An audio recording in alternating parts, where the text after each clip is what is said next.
Ambiente familiar. Primeros años.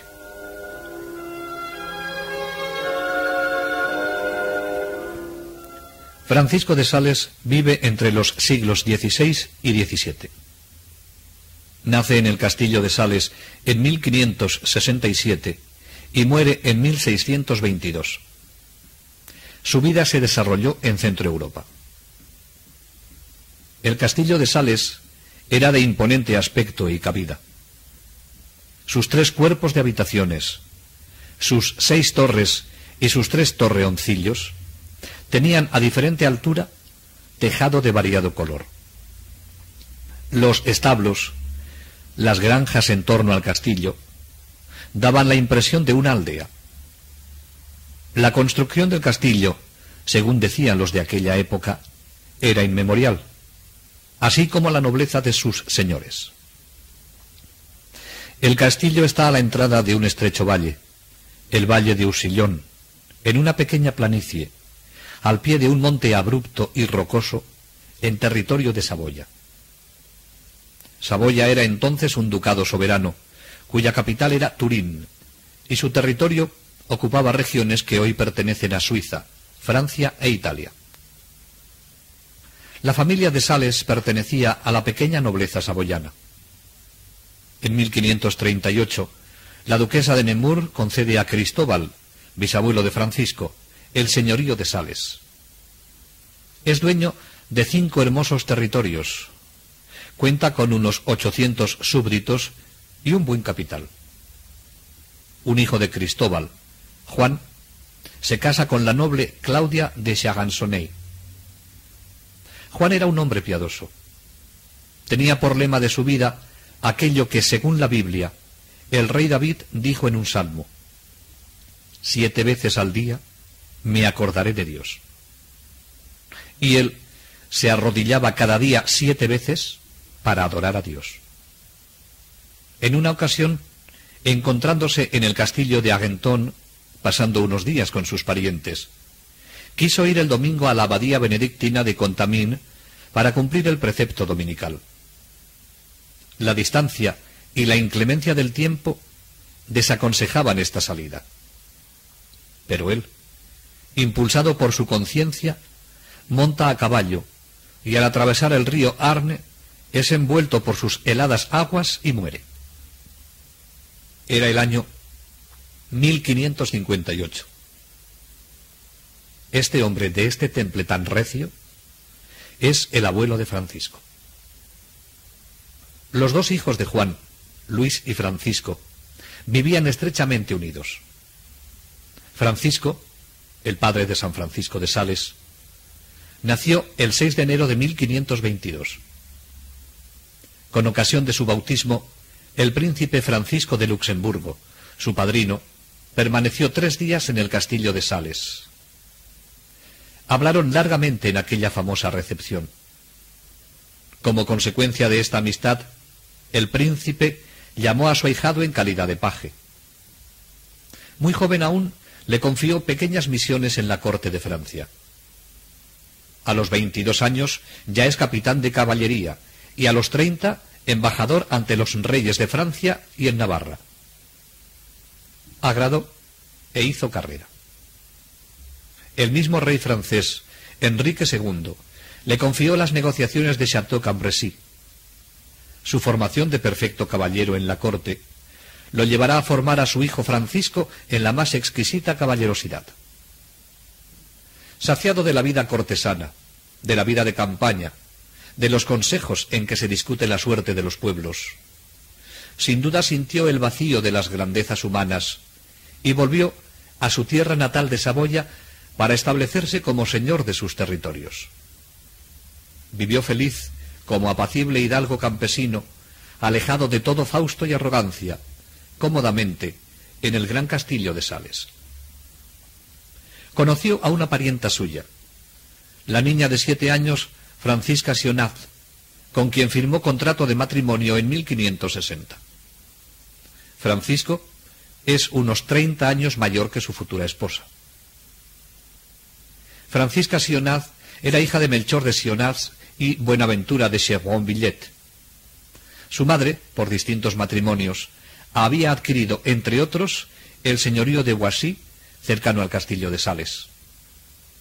Cuando Francisco, señor de Nouvelles, contrae matrimonio con Francisca en 1566, ella tiene 14 años y recibe como dote el señorío de Boissy y la obligación de asumir el título y nombre de Boissy. Desde entonces, los padres de Francisco de Sales son conocidos como los señores de Boissy.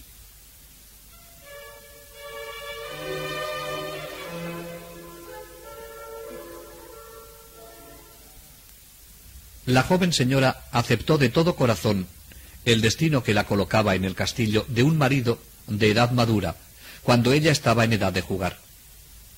Y debió ser dichosa, y una de las damas más honorables. Destacaba más por las riquezas de su talento y de su corazón que por las de su fortuna, con ser grande. La describen como una persona apacible, sencilla y al mismo tiempo noble y generosa. La religión dominaba su vida. Su piedad para con Dios no le impedía el fiel cumplimiento de los demás deberes. Respetuosa y delicada con su esposo, procuraba agradarle en todo. Solícita e inteligente en el gobierno de su casa, mantenía en ella la paz y el buen orden, haciendo que reinase el temor y amor de Dios. Atenta y dulce para los servidores, se preocupaba de que todos cumpliesen con los deberes de la piedad cristiana. A diario, después de comer, reunida la servidumbre, ella misma leía en voz alta un libro piadoso, y por la noche dirigía la oración en común que cerraba la jornada. Y lo que es más importante, a todos les daba ejemplo de todas las virtudes y de la frecuencia en recibir los sacramentos. Modesta, humilde y llena de bondad, sus delicias era cuidar de los pobres, aliviándolos en sus necesidades, visitándolos en sus enfermedades y dándoles con ternura de madre todo lo que necesitaban. El señor de Boissy era también un buen cristiano. Su padre, Juan de Sales, había muerto unos años antes de su matrimonio, pero le había educado en la fe católica que él tan profundamente profesaba. Francisco, educado por tal padre, era en toda su conducta un buen cristiano, de notable sobriedad, de rara discreción en las palabras, de delicada caridad y de una piedad que se manifestaba en recibir los sacramentos de la penitencia y Eucaristía. Pero sobre todo, se distinguía por una fe ardiente, siendo uno de los más fervorosos católicos de su tiempo. Por eso, las novedades de la Reforma protestante le parecían absurdas. Él había visto surgir el calvinismo. Calvino, que había estudiado en París en 1533, se manifestó partidario del luteranismo. En 1541, obligado a huir de Francia, se estableció en Ginebra, convirtiéndose en jefe político y religioso de una intolerancia absoluta. De los calvinistas decía el señor de Boissy con cierto desprecio: una religión que he visto nacer yo, que tiene 12 años menos que yo. Su juicio recto no podía comprender que semejante religión pudiese oponerse al catolicismo, cuya bondad y excelencia, confirmada con la autoridad de todos los siglos cristianos y la sucesión continua de los legítimos pastores, estaba asegurada a lo largo de todos los tiempos por aquellas palabras de Jesucristo: mirad que estoy con vosotros todos los días hasta el fin de los siglos.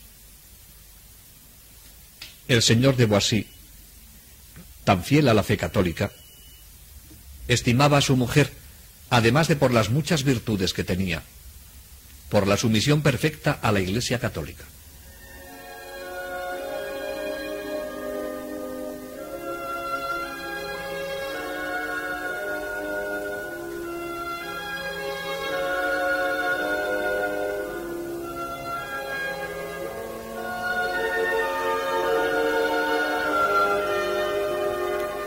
Francisco de Boissy había sido nombrado presidente de la Cámara de los Nobles por el señor de Annecy y duque de Nemours, el 3 de mayo de 1563.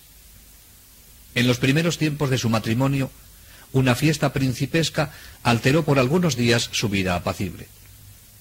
Jaime de Saboya, duque de Nemours, primo del soberano de Saboya, Manuel Filiberto, había contraído matrimonio con Ana de Este, viuda del duque de Guisa.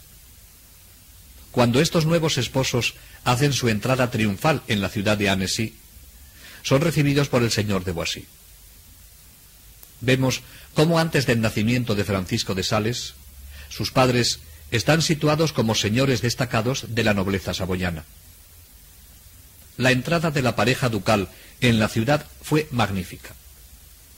Ana de Este tenía entonces 35 años. Se le consideraba una de las personas más bellas de su tiempo, y el gran nombre de su primer marido le rodeaba de una especie de aureola. Para la ciudad de Annecy, rebelde y opuesta totalmente al calvinismo, el duque Francisco de Guisa, víctima de los hugonotes, así se llamaba a los calvinistas en Francia, era sin duda un héroe, una especie de mártir. Se sabía que la duquesa era dulce y buena. A su lado, su segundo marido, que tenía la misma edad, hacía buen papel, y alguien le designaba como la flor de la caballería. Dos pequeños príncipes, hijos del duque de Guisa, acompañaban a su madre con numerosas damas y caballeros. Con motivo de esta entrada de los duques de Nemours en la ciudad de Annecy, el duque soberano Manuel Filiberto de Saboya, a petición de los obispos, concedió el privilegio de exponer el Santo Sudario de Turín en la iglesia de Nuestra Señora de Liesse de Annecy. La señora de Boissy, acompañada de su madre, fue a venerar la santa reliquia de la Pasión del Salvador. Durante mucho rato estuvo orando conmovida, viendo las señales de las llagas de Jesús. No se cansaba de mirar y contemplar las pruebas de amor de todo un Dios a los hombres. Y en un arranque del corazón, debió ofrecerle al hijo que esperaba, suplicándole le tuviese siempre por suyo, le enriqueciese con sus dones y le comunicase un tierno amor a su pasión y muerte. Terminada su oración, se sintió abrasada de amor y como inundada de una gran paz interior, lo que le hizo creer que Dios había aceptado su ofrecimiento. Francisco de Sales tuvo gran devoción al Santo Sudario, y al preguntarle años más tarde por qué tenía tanta devoción a esta reliquia, respondió: porque mi madre me consagró a Nuestro Señor ante el Santo Sudario, cuando yo estaba en sus entrañas, lo que confirma el ofrecimiento que ese día hizo su madre. Con este ofrecimiento de su hijo, y con estos deseos de que sea siempre de Dios, y educarle todo para él, se prepara la señora de Boissy a recibir el hijo tan esperado.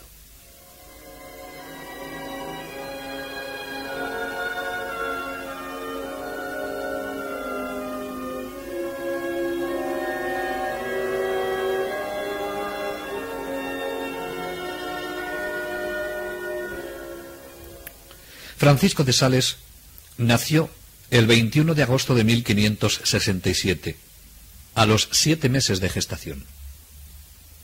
El recién nacido era muy pequeño y delicado, pero por lo menos vivía, y esto tranquilizó al matrimonio de Boissy. En la cámara tranquila, que se llamaba de San Francisco, porque tenía un cuadro de San Francisco de Asís, las plegarias fervientes de la madre se elevaron al cielo pidiendo a Dios la salud de su hijo. Su nacimiento hizo estremecer de gozo a sus padres, a toda la familia, y si el mundo hubiese podido tener conciencia de lo que para él representaba, también habría saltado de alegría porque nacía un santo, y un santo de las condiciones y del temple moral de Francisco, que debía dejar tan hondamente impreso en el corazón de los hombres las huellas de su inagotable bondad. En realidad, pocas cosas pueden darse más interesantes que el hecho, en apariencia sin importancia, del nacimiento de un santo. Un santo ejerce siempre una gran influencia social. Ningún santo, incluso desde el punto de vista humano, es un ser vulgar, Y si se le considera como santo, es algo maravilloso y extraordinario por la acción de Dios en él y por su respuesta generosa a todos sus planes. Los santos, mejor que nadie, saben lo que quieren y a dónde van, cosa que muchos hombres ignoran. Ellos tienen perfecta conciencia de su destino, y con mayor motivo que los grandes conquistadores, que los sabios, que los artistas, pertenecen al número de aquellos hombres que fijan con plena conciencia su pensamiento en un ideal sublime y a él enderezan todos los esfuerzos de su voluntad.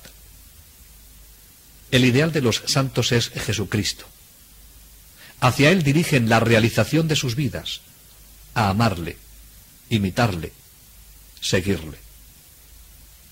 Los santos ejercen un bien social incalculable, por la firmeza de voluntad que no puede conseguirse sin la gracia de Dios y la respuesta del hombre, por el poderío moral que no es posible lograr sin desarrollar las energías del alma, por la aplicación de estas energías a los problemas humanos, como primero las emplearon en el dominio y vencimiento de sí mismos. Y si esto es común a todos los santos, no podemos dejar de subrayar lo que supuso el nacimiento de San Francisco de Sales, a quien Dios concedió tan señaladas gracias para que pudiera realizar la misión de apóstol, obispo, fundador y doctor de la Iglesia que le iba a confiar. Fue bautizado solemnemente el 28 de agosto en la parroquia de Torrance. Participaron en este acontecimiento los familiares y la nobleza de los alrededores. Fueron sus padrinos Francisco de Flechet, religioso benedictino, y Buenaventura de Chevrot, su abuela. El primogénito colmó las esperanzas de su padre y llenó de felicidad a su joven madre. El banquete fue espléndido y se dio en la suntuosa sala con 5 altas ventanas y preciosos tapices de Bérgamo. Allí la nobleza daba ya sus opiniones sobre el futuro del primogénito de los Boissy. Este día, en la puerta del castillo, desde el alba hasta que cerró la noche, se dio limosna a cuantos pobres llegaban. Las señoras acompañaban a la madre que escuchaba atentamente los comentarios de sus amigas. Un contemporáneo nos dice del recién nacido: este pequeño infante era incomparablemente lindo. Tenía el rostro gracioso a maravillas, los ojos colombinos, la mirada amorosa. Su porte era tan modesto que parecía ni más ni menos un angelito. Este ángel delgadito vivió un año con grandes cuidados. La madre, demasiado joven y un poco delicada, no pudo criarlo y se lo encomendaron a la nodriza Petramanda Pitut, y poco a poco el niño se fortaleció. En estos 6 primeros años, tan decisivos en la vida de todo niño, Francisco recibe la educación directamente de sus padres, que influyeron tanto con su ejemplo como con sus enseñanzas. El niño acompañaba siempre a su madre, ya paseando por el campo, ya en los momentos de oración, y sobre todo cuando se celebraba la Santa Misa, que era el centro de la devoción de la señora de Boissy. Empleaba con su hijo una pedagogía llena de sabiduría. Cuando salía al campo, se lo llevaba consigo. Le mostraba la naturaleza, le hacía fijarse en el trigo y le explicaba cómo crece y qué se hace con él. Si los labradores están en el campo, le decía, creemos que estas gentes nos nutren. Cierto que trabajan mucho, pero con todo, se esforzarían en vano. Esta lluvia, este calor moderado, este tiempo que madura los frutos, depende solo de Dios. Sin Él, los hombres trabajarían sin frutos. Y de regreso en el castillo enseñaba a Francisco, que le escucha con toda atención, las oraciones que han de elevarse a este Dios que nos concede tantos bienes, a amar a Dios como Padre, y la ternura y amor a los necesitados. Francisco no se contentaba con lo que aprendía, sino que quería enseñarlo. al encontrarse con los hijos de los campesinos, les repetía lo que acababan de enseñarle y pacientemente, frase por frase, se lo hacía repetir a ellos. Sus amigos eran principalmente sus primos, los hijos del tío Luis, Amadeo, Luis y Gaspar. Con ellos jugaba y con ellos hará sus primeros estudios. Su temperamento era vivo, pero al mismo tiempo sereno y reflexivo. Ante las pequeñas contrariedades y debido a la educación que recibe, aprende a dominarse, y su esfuerzo se nota al exterior por el enrojecimiento de su rostro. Su padre le enseñaba, también desde estos primeros años, a ser un hombre de bien y pensar en Dios. Los Sales se destacaban porque eran buenos y hacían el bien. Habían adquirido nobleza y propiedades, pero no se olvidaban de los necesitados. En tiempo de hambre, el señor de Boissy repartía generosamente comida a los pobres. Decía, y estaba dispuesto a cumplirlo, que hubiera preferido repartir mi potaje a los pobres antes de despacharles sin socorrerlos. Su mujer repartía cuanto tenía a los necesitados. El padre exclamaba a veces, al ver la generosidad de su esposa: «Hay que dejar por imposible a esta mujer. Nos quiere llevar a todos al paraíso». En este ambiente familiar, tan profundamente cristiano, crecía Francisco, sensible a las necesidades de los pobres, fervoroso en sus oraciones y rodeado del cariño de sus padres. Ninguna lección se aprende mejor que la que se ve practicar, y por ello debió penetrarle profundamente el testimonio de sus padres. La influencia de la joven madre en su hijo era notable.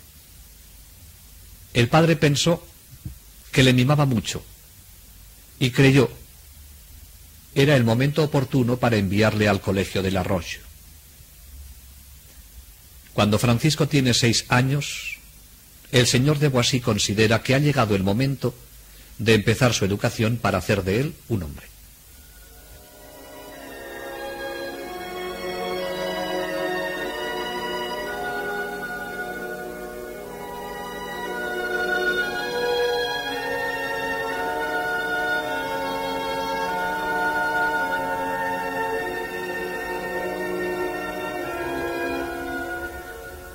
El colegio de La Roche.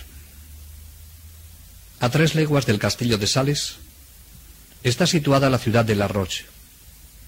En esta ciudad había un colegio donde se impartían los primeros años de gramática básica. Era un colegio donde se exigía disciplina y su enseñanza estaba impregnada de un sentimiento cristiano. El señor de Boissy creyó que este era el lugar adecuado para la educación de su primogénito. Las dificultades vinieron por parte de su esposa, que no quería separarse de su hijo. Le consideraba todavía pequeño. Proponía que el capellán fuera su preceptor en el castillo, y así no había necesidad de esa separación. El señor de Boissy manifestó su decisión al decirle: «Señora, la escuela es la gran formadora de un gentilhombre». Así quería que se formara Francisco. La separación se le hizo más suave a la madre al saber que los sobrinos, los hijos de Luis, también irían al colegio de La Roche. De esta manera, Francisco no se encontraría solo, sino que iría con sus primos Amadeo, Luis y Gaspar. Les acompañaría en calidad de preceptor el abate de Ages. Además, la ciudad no estaba lejos de Sales, a media hora de caballo. Los Sales se instalaron con el preceptor en casa del maestro señor Dumas. Desde allí se desplazaban con los demás alumnos al colegio. Aunque pertenecían a la nobleza, eran entre sus compañeros unos alumnos más. Precisamente esta era la voluntad del señor de Boissy, que quería hacer fuerte el carácter de su primogénito. No quería para él concesiones fáciles ni distinciones innecesarias. Sus padres Se esmeraban por dar a su hijo una educación integral, por lo que cuidaron su formación espiritual, el fortalecer su voluntad, cultivar su inteligencia y, al mismo tiempo, fomentar su vigor corporal. Para lograr esto, entre otras prácticas, le impusieron que se ocupara en los juegos que ocasionan un ejercicio moderado, que no exigen sino agilidad en los miembros, ligereza en la carrera o destreza en los movimientos. Una vez por semana iba el señor de Boissy a visitar a su hijo, y volvía al castillo lleno de alegría, pues todo lo que oía de él eran alabanzas. A su esposa le hizo esta confidencia: me parece en verdad que este niño sea más hijo de la gracia que de la naturaleza. Tengo el presentimiento de que Dios tiene la intención de hacer de él un personaje, ya que su comportamiento y su modestia me inspiran deseos de ser mejor yo mismo, y no sé de dónde puede provenir este presentimiento. El señor de Boissy hacía proyectos sobre Francisco. La inteligencia tan despierta del niño sobresalía sobre su fuerza física. Parecía más llamado al Senado de Saboya que a la vida militar. Es verdad que en una época de continuas guerras, el camino de las leyes no parecía el más indicado para un primogénito. Sin embargo, el establecimiento y la consolidación de la soberanía de Saboya bien merecía que sus mejores hombres se preparasen para la vida diplomática. Los interminables tratados con las potencias vecinas y el establecimiento de una paz que debería reposar más en acuerdos políticos que en las fuerzas de las armas. Pero los sueños del padre acerca del futuro del niño no coincidían con lo que Dios tenía proyectado para Francisco. Los planes de Dios iban por otros caminos. El colegio de Annecy. Los Sales, Francisco y los tres primos, una vez concluidos sus estudios en La Roche, ingresaron en el colegio de Annecy, ciudad que contaba con unos 4.000 habitantes, sede provisional del obispado de Ginebra y sede del duque de Nemours. Francisco permanecerá en este colegio 3 años, desde los 8 hasta los 11. Aquí también, por su buena conducta, concentró en su infantil persona la aprobación general. Todas sus acciones eran inocentes y discretas. Acudía a sus obligaciones y recreos con paso grave, pero sin afectación alguna, siempre con el cabello y los trajes aseados y pulcros. No le cansaban las largas lecciones. Componía colecciones y pequeños libros con las más hermosas sentencias que leía o que oía, con palabras escogidas para servirse de ellas en su conversación o en sus escritos. Era querido y respetado por sus compañeros, y él les tenía afecto sincero, y llegado el momento, lo demostraba con hechos. Un día que un alumno iba a ser castigado con el látigo, y lloraba a los pies del maestro pidiendo perdón, Francisco, saliendo de su puesto, se acercó al maestro y le pidió que le castigara a él en su lugar. Como insistiera, el maestro, impacientado, acabó por golpearle, olvidando al culpable. Francisco lo soportó pacientemente y a la salida, viendo a sus amigos indignados con el maestro, les aseguró que había obrado así por complacerle. Ya en esta edad, vemos cómo sabe hacer el bien y disculpar con exquisita caridad.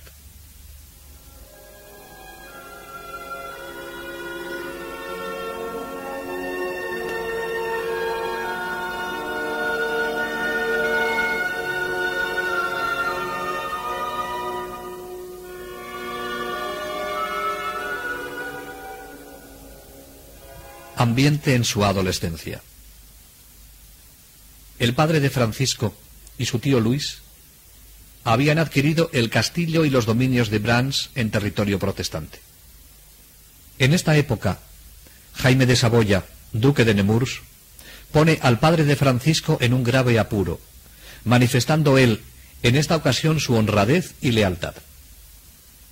El duque proyectaba conquistar por las armas la ciudad de Ginebra, en poder entonces de los calvinistas, y para ello necesitaba, además de un ejército, un puesto de apoyo estratégico cerca de Ginebra, y pensó que el lugar ideal era Brands.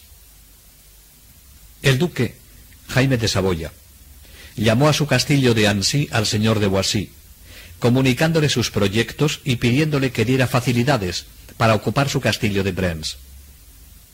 Todo saboyano deseaba reconquistar Ginebra, pero el momento no era oportuno, ni la estrategia que proponía el duque parecía la más adecuada. Además, éste actuaba a espaldas de su primo, el duque de Saboya, Manuel Filiberto, que era el verdadero soberano.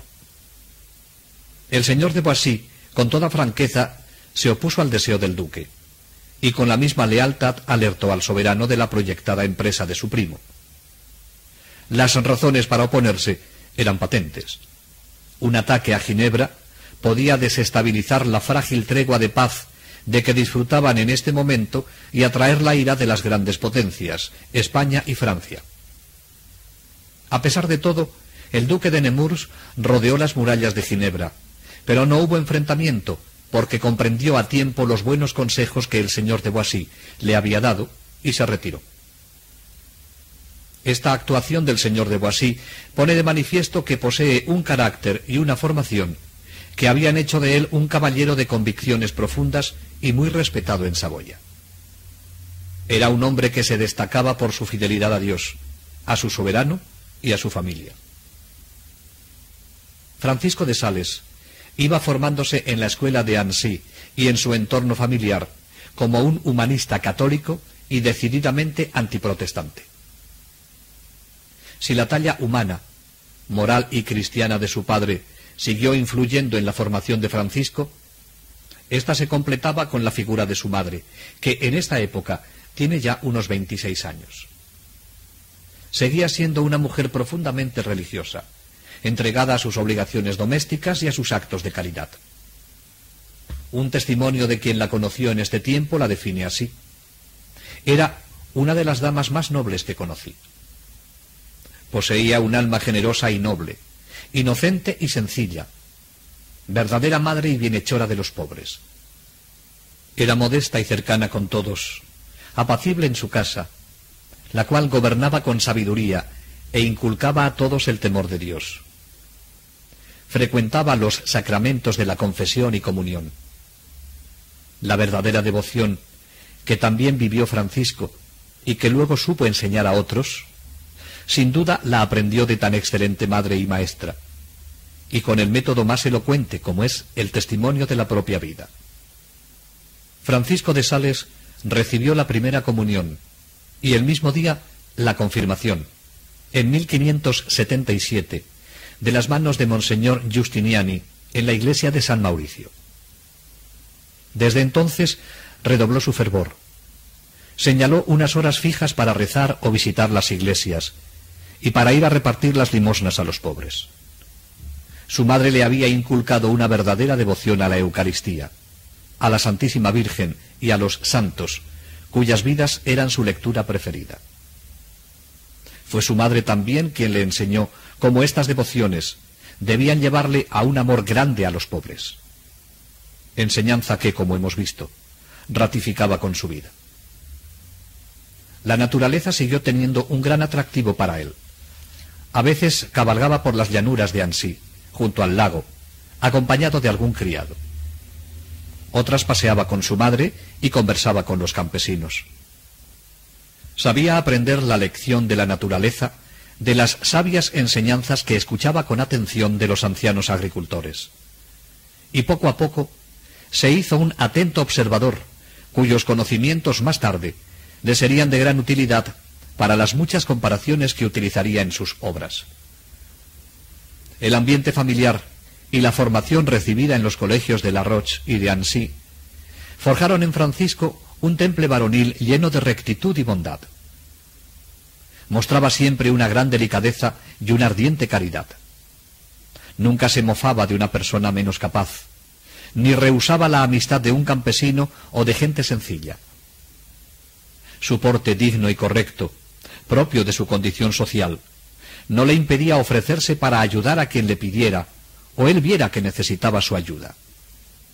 Según dicen los que le trataron, nunca dijo una mentira. Su característica franqueza y rectitud le habían ganado incluso el respeto de las personas mayores.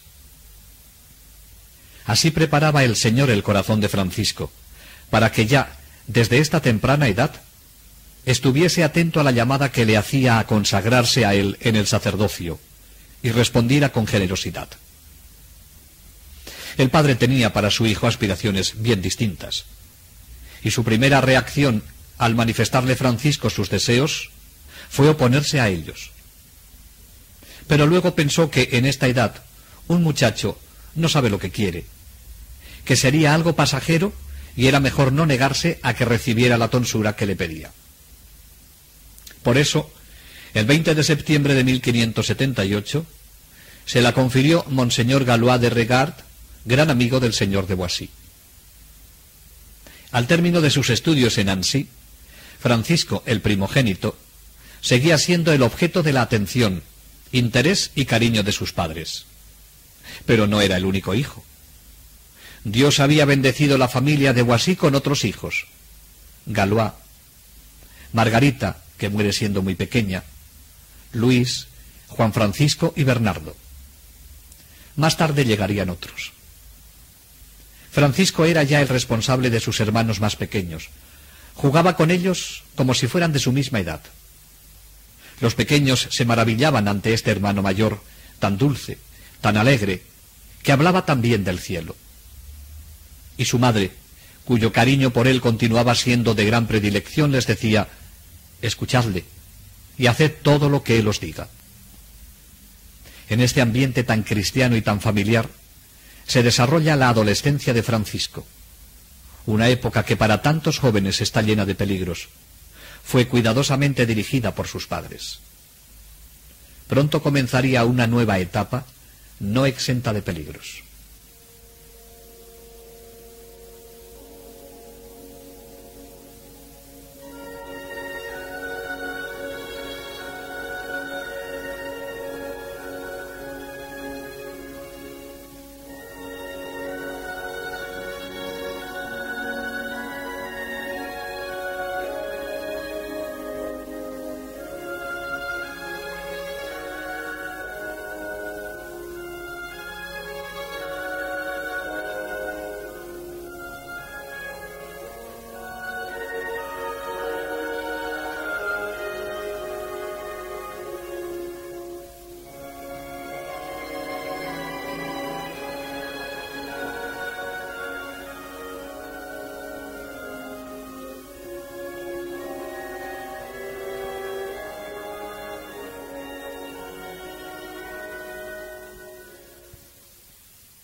Narraciones de vida de santos y santas, el inspirador ejemplo a seguir para el combate católico de hoy.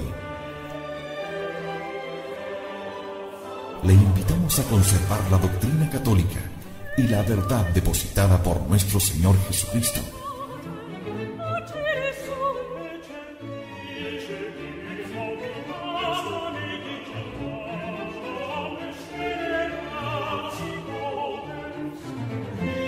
Somos Convicción Radio, auténtico catolicismo, por la gloria de Dios y la salvación de las almas.